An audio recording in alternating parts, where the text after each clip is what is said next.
caution. Your paradigm is about to shift at the intersection of fact and reason. You're entering Kingston Country. I'm Dan Kingston, and you're listening to the Dan Kingston Podcast. Here's what we know. We have 60% increase in infections overnight. They're running low on the testing kits, so the actual numbers are unknown. China is going to admit the international experts to help contain the virus, and Hong Kong is limiting flights from China right now. The question is, should we be limiting flights? If you're listening in Europe or Asia, are you concerned? Are you thinking about limiting flights? Would that be a good idea from your perspective? It looks like this coronavirus hospital they're building is built out of shipping containers, believe it or not, with bars over the windows. And you can see on Twitter and YouTube, there's videos going around. The concentration camps of the Uyghur people, I don't know if you've heard about this. There's millions of Uyghur people. They're Chinese, but they're an ethnic minority. They're locked away in these concentration camps, and they're undergoing horrible medical experiments. People are dying. And this was before the coronavirus. The question is, what would happen if the coronavirus hits these Uyghur concentration camps in China? It reminds me of the conditions, actually, the tent cities that exist in San Francisco, in Oakland, in San Jose. These tent cities that are propping up, I mean, this is a real risk because an infectious disease would spread like a wildfire in a tent city like that. And there's a lot of concern it could spread to India. India has an even worse medical system than China. The whole idea of a healthcare system, by the way, it doesn't even exist in a lot of these countries. It's a very Western thing. The healthcare system in China, if you can even call it that, is waiting in line for hours on end to see an overworked and exhausted doctor for maybe a few minutes. That's what they call healthcare over there. And that's in the best of times.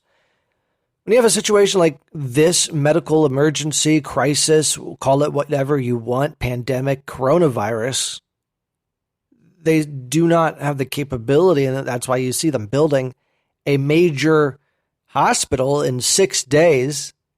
A lot of people are commending it. Oh, wow, China's amazing. They can build a hospital in 6 days. Look at their technology.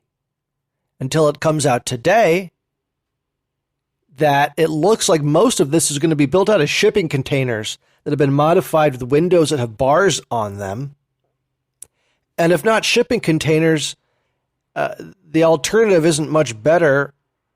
There's pictures all over YouTube and Twitter.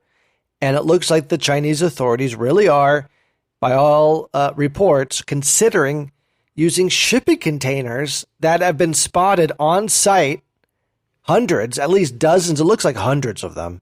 It's hard to tell from an overhead drone view, but look, see for yourself. Don't take my word for it. It's alarming how the Chinese treat their own people. I don't understand how you can call it a hospital if you're just building an endless row after row after row of shipping containers that have been modified to stack humans in them.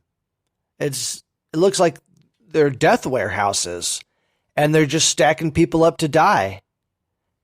Am I out of line for suggesting that's what China might be up to? And in terms of the Uyghur people, the concentration camps, it was already feared they might be killing people off. It could be a Holocaust, a genocide before the coronavirus. Now, you can imagine if the coronavirus spreads to the Uyghur people in these concentration camps. Do you think that China, look how they treat the best citizens of Wuhan.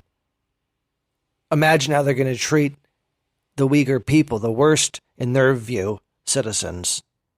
It's scary and fearful, and I think the international community needs to come together. And it's a good step that China's admitting experts, international group of experts. That's a great step that they finally agreed to today after days of saying no, no, no. And the fact that they're agreeing to it shows that they're scared about what this could turn into. And nobody, virtually nobody, at least I've seen or heard from, is saying anything about this single level 4 biolab, the only one in all of China, happens to be located in Wuhan, a lab that was known to be studying SARS, which is a coronavirus.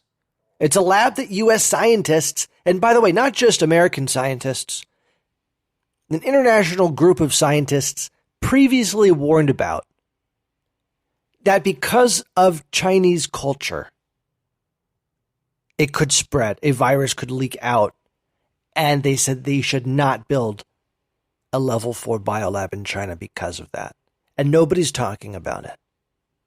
Okay, well, they can do experiments over there they can't do here, like they can study animals.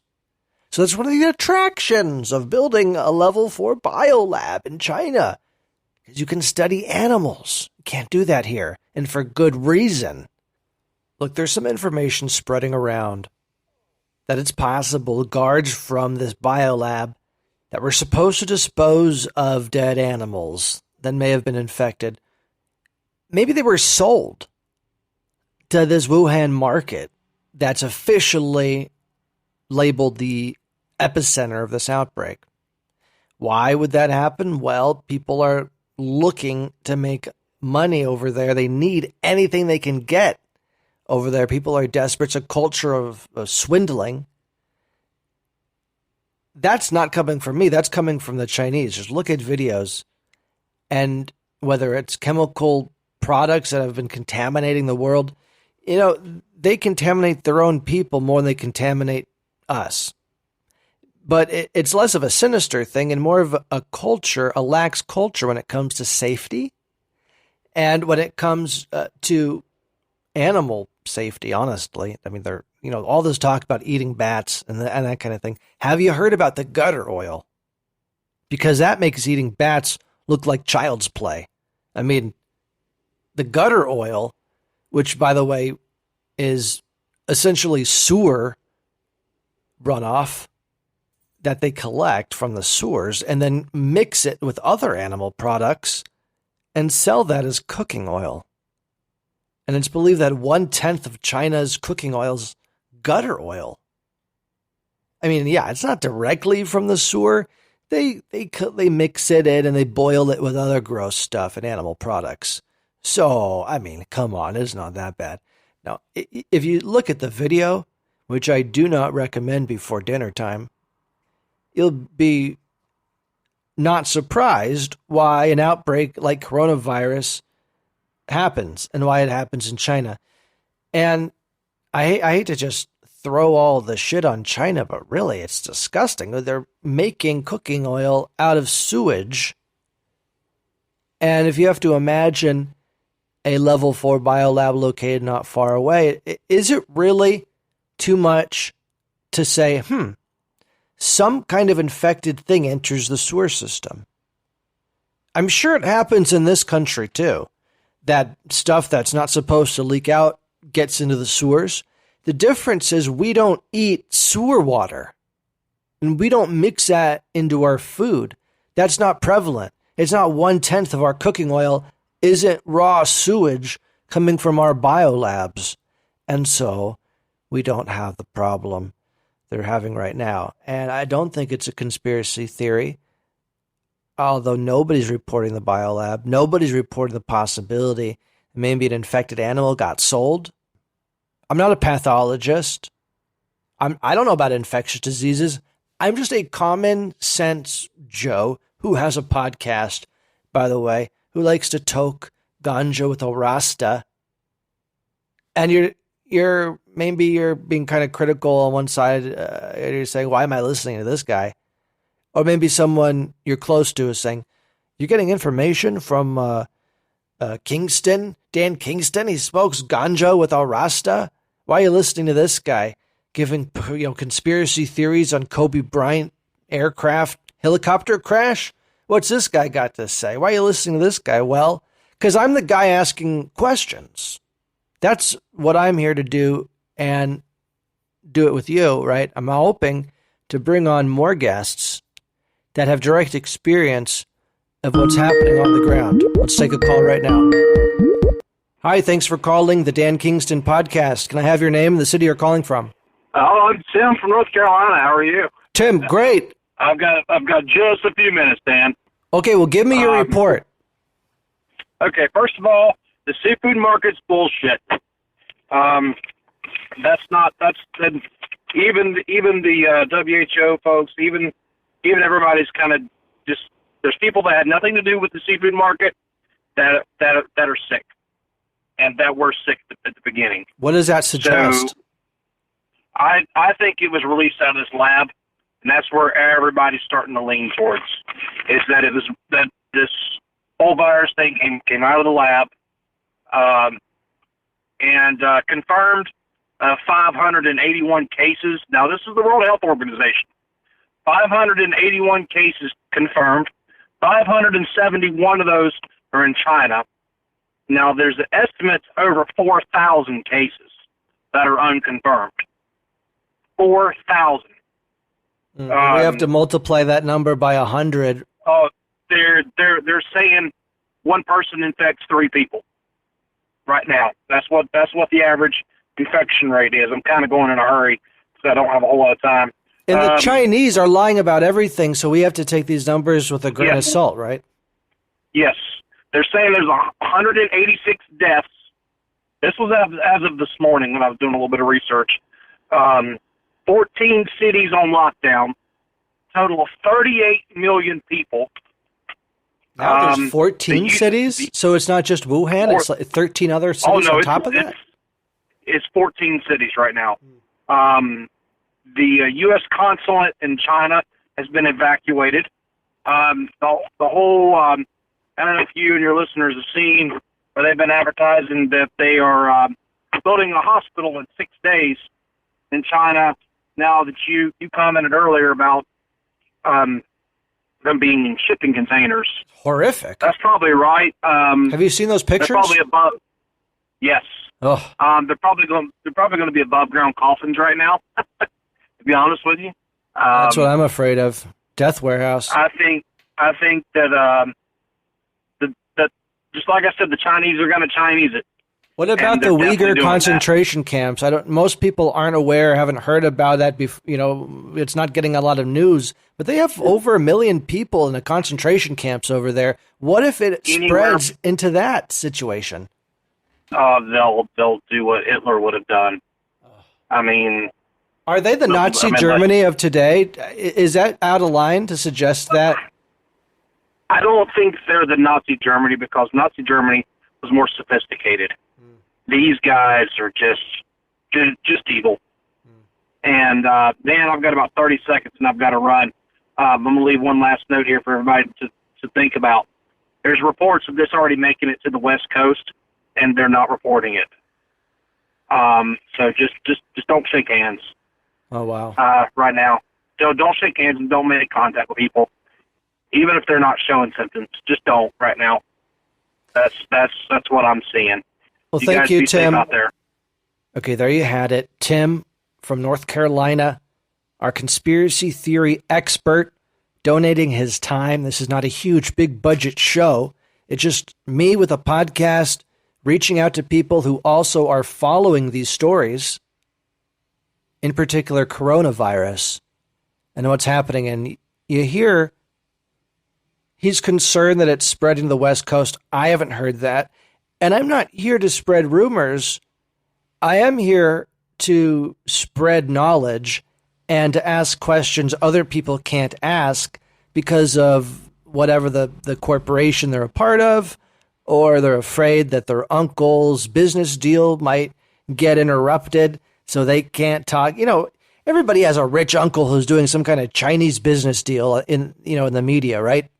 You think that these anchors and these big time political, bigwigs that you're listening to, maybe you're not, not anymore, because you know what this is happening, what it's about. But they have all these interests to go around sensitive topics. And they don't want to talk about the biolab. Okay, so maybe you've heard about it, maybe you haven't. There's almost like two different kind of news channels. There's what everybody's kind of talking about underground, and then there's the official news, and that's what we call the mainstream media. And the more you pay attention to it, the more you understand how it's really a brainwashing technique to get everybody to believe the same thing. At least if you're on the Democrat side, everybody's supposed to believe the Democrat thing. And if you're on the Republican side, everybody's supposed to believe the Republican thing. It's not just, the Democrats are, you want me to say that, and that's the popular thing, is just to demonize one group. But what's actually happening is a dividing of Americans, so that we're too stupid to come together and actually realize what's happening to all of us. The elites, the oligarchy, aristocracy, whatever you want to call it, they're just sick, super rich billionaires. Most of them have inherited their wealth over many generations or got rich doing very shady things. Okay, we're not talking about hardworking people right now. We're not talking even about millionaires. We're talking about the club of 500. And if you knew the sick, perverted things well, you do know. What am I talking about? We know all about it, don't we? So I'm not going to try to connect Jeffrey Epstein to the coronavirus. But what I am going to connect is the corporations that control the media aren't telling us certain things. Finally, coronavirus is getting the attention, but not the stories that I think are fascinating. The biolab did an animal, that was infected, was disposed of improperly. I mean, how could that happen in China? Of course. Oh, yeah. Everything was done proper by the book. No, of course not. And that's why the international scientists years ago warned not to build a level 4 biolab that studied SARS and Ebola. We might be lucky that Ebola didn't leak out. I mean, we only have what we're faced with, right? We don't know what could have been.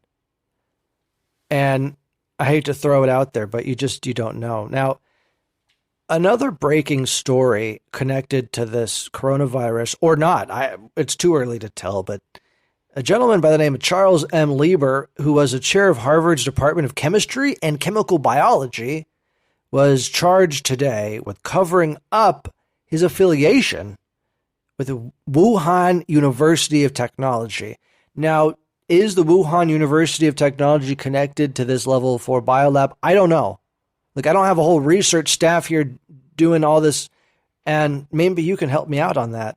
It seems like an interesting coincidence. So there's a lot of conspiracy theories going around. There's a lot of talk going around.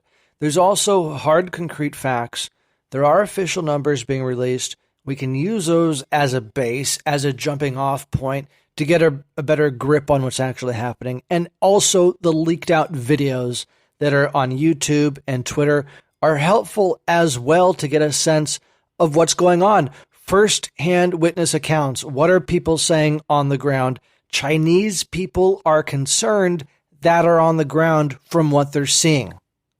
Hong Kong is limiting flights from China right now. I know we're doing the same in a limited degree in the sense that certain passengers, I think from the Wuhan region, are being rerouted to different hubs, certain hubs, San Francisco, one of them. Maybe that's why reports are it's spreading to the West Coast.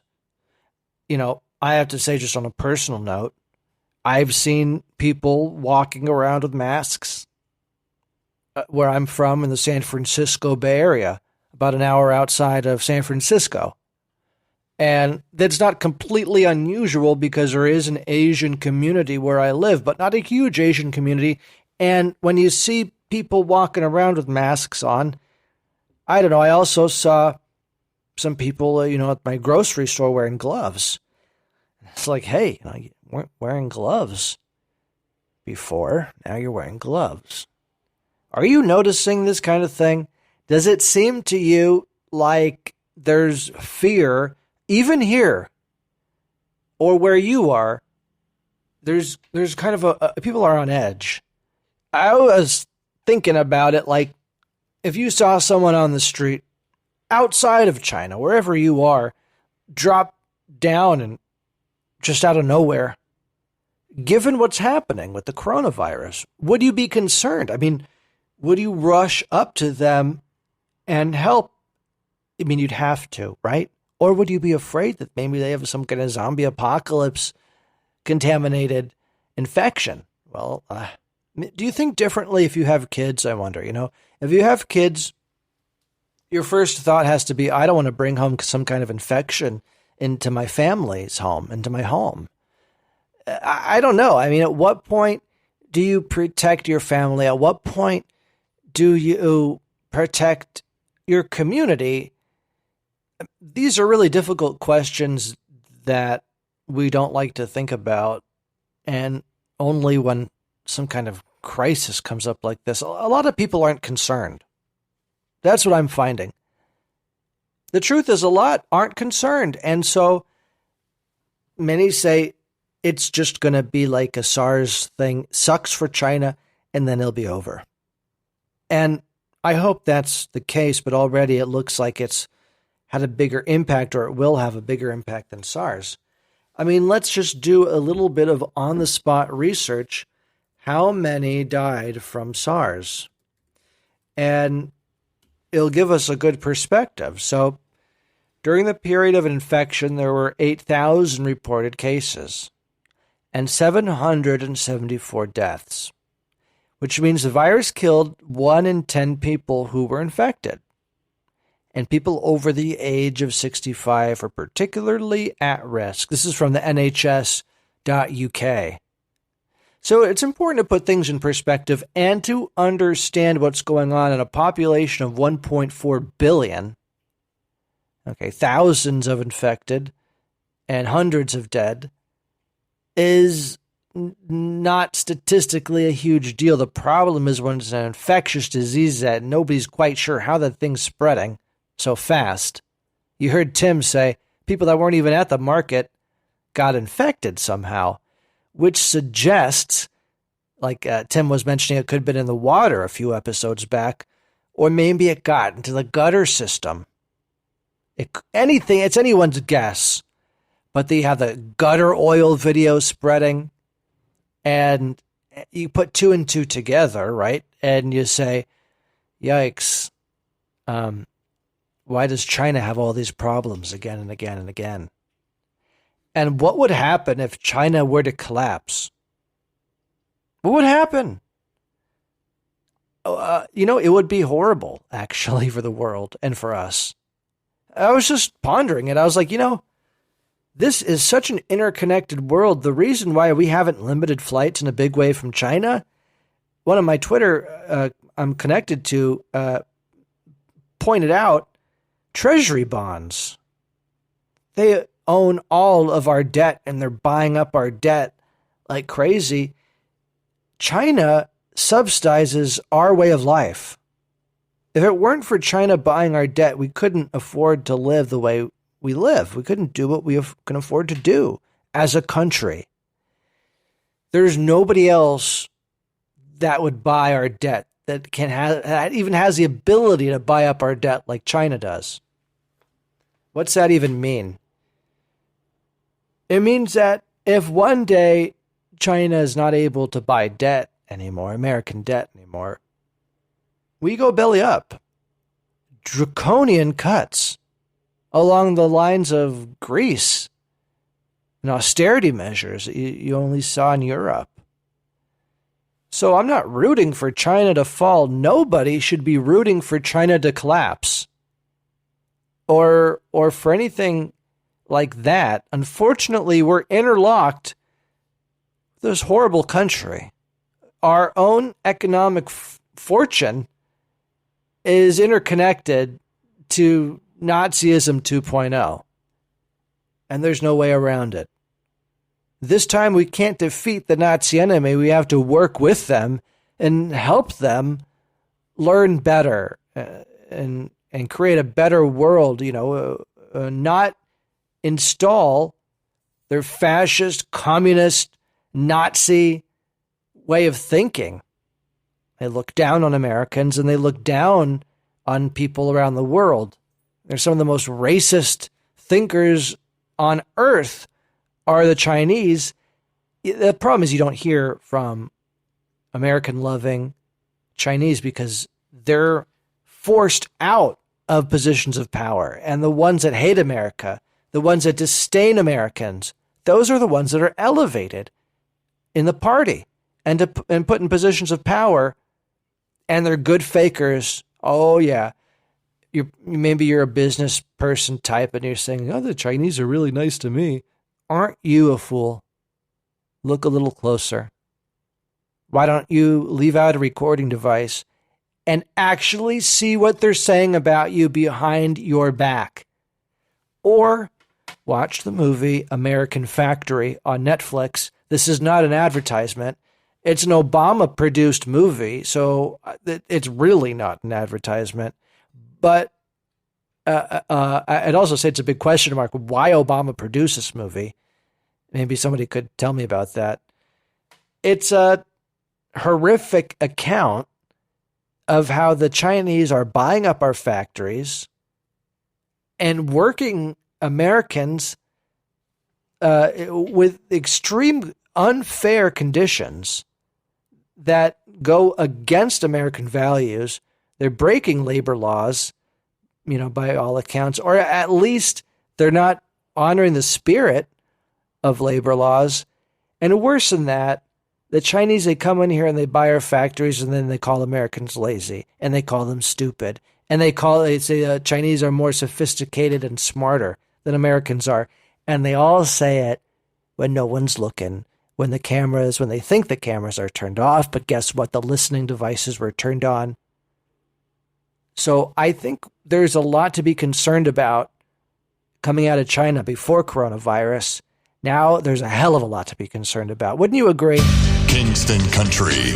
You've been listening to the Dan Kingston Podcast.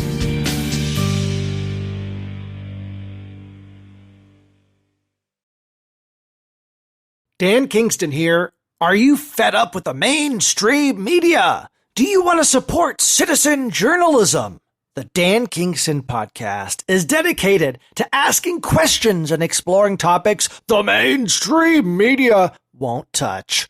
If you enjoy this content, would you help me give you even more for less than $1 a month? Yeah, less than $1 a month. You can help me do just that. And it's as easy as using Apple Pay or any credit card. And by the way, I'll be thanking sponsor names, your name, at the beginning of each podcast episode. So would you consider signing up for less than $1 a month? Find the link to become a sponsor in the description of this podcast episode or visit anchor.fm/Dan Kingston.